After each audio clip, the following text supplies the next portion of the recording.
Hey everybody, welcome back to Fantasy Theory. The new episode for X-Men 97 is here. It is titled Motendo / Life Death Part 1. This episode, honestly, to me, felt like it was a step down from the previous 3 that we got because those were just bangers, but this one just feel a little off. This episode was like a 2 half episodes. It seems like the first part being about Jubilee and Roberto in the Motendo game, and the second half dealing with Storm and Forge and their relationship.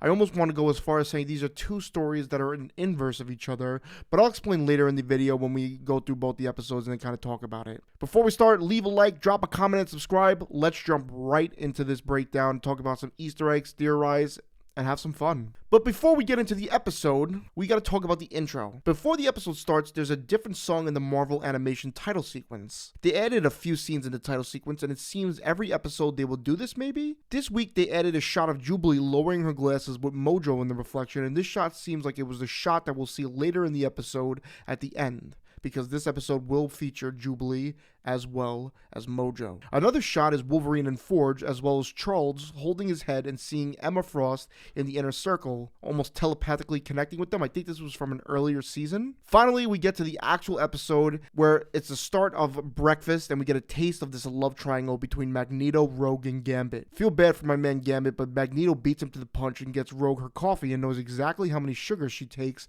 and in the process kind of owns Gambit as well as the rest of the team. This episode plot is introduced, well, the first half of the episode, and it's Jubilee's 18th birthday. She wants to celebrate, and a few of them are on board, but some are not. When Morph comes to her side, Magneto reminds him, "My parents perished when I was a child." Which I pointed out in my reaction. Morph takes a gigantic bite of this muffin, but an even funnier reaction to Magneto saying what he said. I mean, he was a little shocked. Jubilee wants to celebrate her birthday by going to the arcade, which she exclaims like old times, and that is perhaps a reference to when we first met her in the arcade and where she learned her powers. She must have been an avid arcade goer and hasn't been in some time, that's why she says like old times. Roberto says Genosha entering the UN is a big deal, which is talking about Genosha, which houses many of the mutants. Jubilee's room has many things around it, with figurines, plushies, and posters, but she notices a gaming console with a game by her TV, which is known as Motendo, but to me must be a play on Nintendo. It is reminiscent of the real-life console that has the shaped controllers and the cartridge on top of the console. The game features from left to right Cyclops, Wolverine, and Gambit, with someone with wings above them as they flee a Sentinel with its mouth wide open. The console reads 16-bit, which is the graphics for the game, which add up for the time that it was released. And then out of nowhere, creepily, the console traps its wires around them and go all the way up to their eyes, almost turning their eyes on, and then we are put into a digital world into the game. The dial-up noise we all just love to hear comes on, and the Sentinel bursts through the walls and grabs them, and they become chased by the FOH in downtown. They get out by picking up a phone at the phone booth, which could be a nod to the Matrix. They are transported to Genosha when Jubilee says this is way back when Genosha, which is the place that was referred to as Slave Island. The character seen here is Blob, who we've seen in a few times this series, as well as Wolverine's Origins movie, as well as Sunfire and Domino. The Boba Fett looking guards get taken out by a mystery person who we'll talk about a little later on, but Mojo then appears, who is behind this. Mojo basically is this gross ass villain who takes people from different places, different universes, to fight in their TV show. Mojo is usually this big blob thing, but now it looks like they've lost weight and are now moving to the video game industry instead of the TV industry. Mojo says they pivot to video games, which reminds me of that one scene from my favorite show, Friends, when Ross says the pivot line when they're moving the couch up the steps. Pivot!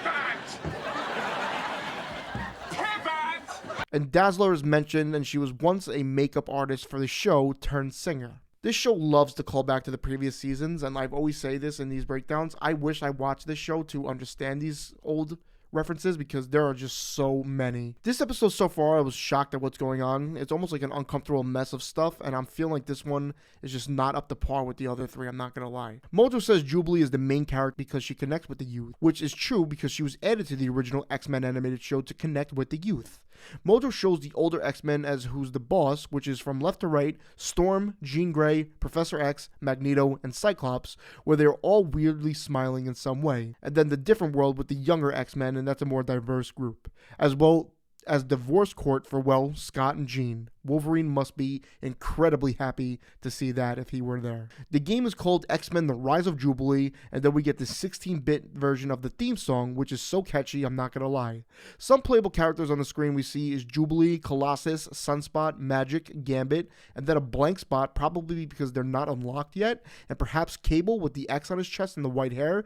Cable, was Nathan, was the baby that was in the previous episode, so maybe we'll see him later on in the show. We get a part of the episode that features the side-scrolling fighting style so popular for the games at this time. They put a wanted mutant sign that looks like it's ripped right from the Uncanny X-Men comic, which from the top is Cyclops, Colossus, Storm, Nightcrawler, then Angel, Iceman, Beast, Sprite, then Gambit, Quicksilver, Scarlet Witch, Wolverine, and finally Charles, Egg, Havoc, and Banshee. There's also different color Sentinels, with a green and teal one looking like it's the biggest and most powerful, orange and blue, which is like the median, and the purple and red, showing the power levels, like how games kind of have different power levels for different bosses. Mojo unleashes the gut and is now back to normal after getting angry, and turns out they didn't actually lose weight. Spiral is seen helping Mojo, and we know of her from the last episode when Morph actually turned into her to get the majority vote when they wanted to call Jean Grey Jean Doe. The final stage is Asteroid M, which is Magneto's space base. We get this showdown of Jubilee and the robotic Magneto, which is kind of symbolic because Magneto is the one who turned her down for going to the arcade for her birthday, so this is a little like justice for her. And all gamers know, like Jubilee, to wait for the attack pattern to cycle and then attack until they are defeated. In the process, she revives a fallen Roberto, which I didn't mention before, but of course if you die in the game, you die in real life, so this was good on her part to revive him. They land on a 3D map with statues of X-Men like Gambit and Wolverine.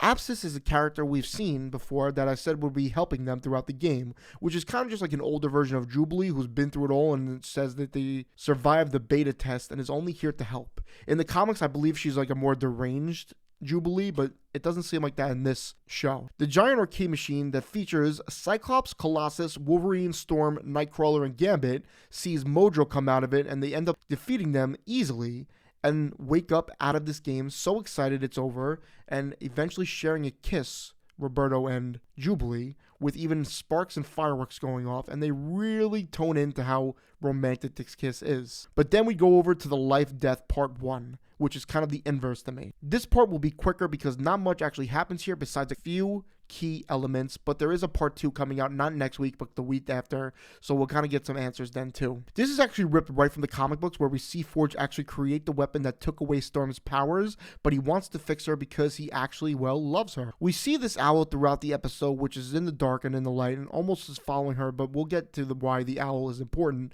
later in the episode. Storm passes a photo of Forge as the leader of the X Factor that includes Havoc, Laura Dane, Quicksilver, Strong Guy, and Multiple Man, as well as a photo of him and Dr. Adler from Season 1, Episode 9, who made the mutant collar.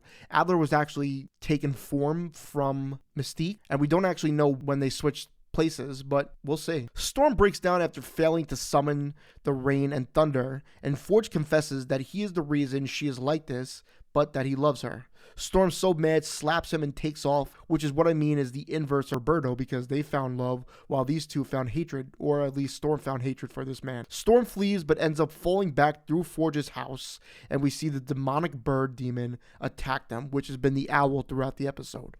Who this owl is, I could go into another video to kind of talk about it, but as of now, we don't really know. It could be many different things, but let me know what you thought of this episode. I kind of thought it was a step down from the last 3. I don't know, something about it was just like to me, but you let me know what you thought about it. Leave a like, drop a comment, and subscribe. Thanks for watching, and have an incredible day.